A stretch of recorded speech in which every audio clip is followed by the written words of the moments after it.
Moving on to more of the most commonly used content blocks, we're going to click the plus sign.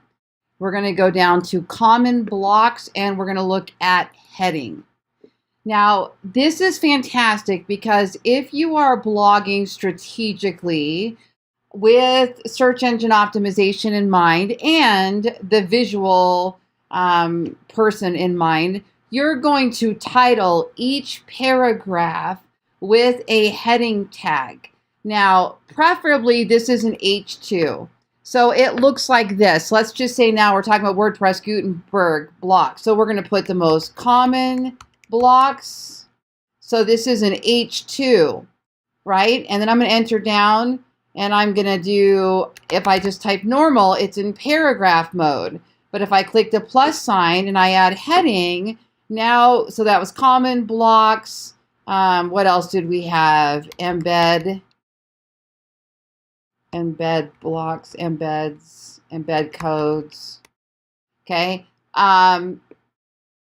Also, if I enter down on the right-hand side, you're going to see these little hints. These are what you use a lot. So all I have to do is grab this, inline elements. These are now going to be our main paragraph headings, okay? Now what will happen if you're following my trainings, I teach you to create a table of contents at the top. And when we do that, all of these heading tags become part of that table of contents. Now, when would you possibly use this H3 or H4? Well, that would depend on kind of like if you were creating an outline and you're to go to a class and maybe you title the class search engine optimization. And then that's your title. And then underneath that, you put a bullet point because you're going to be now onto this special lesson and it's going to be on page SEO, right? So your class is the heading 1. That's your SEO class. And then the first bullet point there is on page SEO. So that becomes an H2, right? And then maybe underneath on page SEO, you're going to talk about content. So maybe content would be your H3.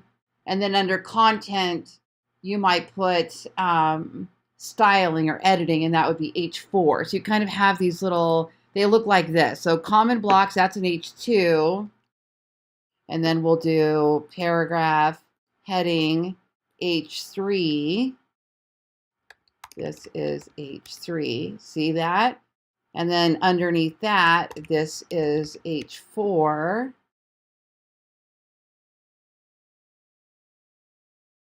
So you can see like this is the larger and then underneath that and then underneath that.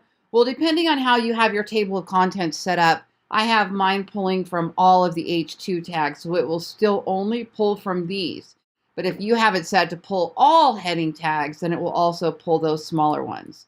Okay, I almost never use H4, and occasionally, well, I will use H3 depending on how it fits in there. So really, that's your heading tags. Basically, it's in order of importance down.